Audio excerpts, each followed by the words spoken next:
come up on your fulcrum. That means this working the terminal shank of the instrument and the tooth are parallel. They're like railroad tracks. And then you're going to do short, lots of lateral pressure strokes. Ideally, you should never come out of the pocket as you're doing this.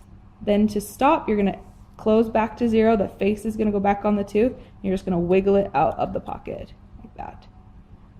With the 11-12, this is also for the buckle as well as the mesial. So as you get into the buckle, you're going to try to go as 0 as you can. Sometimes it's impossible, but just try to wiggle it down to 0 to the base of the pocket. Come up so the terminal shank and the tooth are lined up nice and parallel, and then short little millimeter strokes with good wrist motion. The nice thing about Gracie's is you are so sub, so you have sometimes some room to do oblique strokes, horizontal strokes, vertical strokes, all different strokes to get that big tenacious piece of calculus off. To come out, you're going to go back to 0 as much as you can and then wiggle it out. To work the distal, you're going to get the face to 0 to the tooth. That means the face is touching the tooth.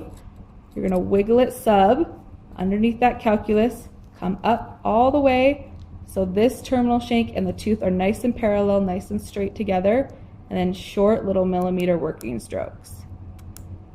I can feel the catch of the cutting edge on the tooth. That's a perfect thing. That means I have the correct angle with my terminal shank. If it feels like it's sliding like this, that means the cutting edge isn't on the tooth. We need to come up a little bit more.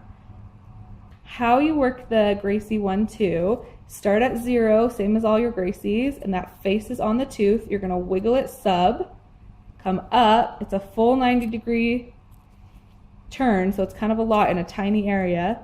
Come up so the terminal shank and the tooth are nice and parallel. Short little millimeter strokes with that last tip third of your instrument, all sub, till the calculus comes off. Then you're going to relax your hand, go back to 0, and wiggle it out. Sometimes I like to know why we do things. One of the reasons why we do short millimeter strokes is that these instruments are so specific to areas. So if I do a whole tooth in one stroke, I'm going to move my instrument a lot of different ways, and that 70-degree angle isn't going to be correct for the majority of the tooth. It's only going to be correct in 2 millimeters. So why are we wasting the time to scale the whole tooth when it's really only working in 1 or 2 millimeters anyway? We're just going to really focus with these instruments, these tiny little areas where calculus is being left way down in the base of the pocket.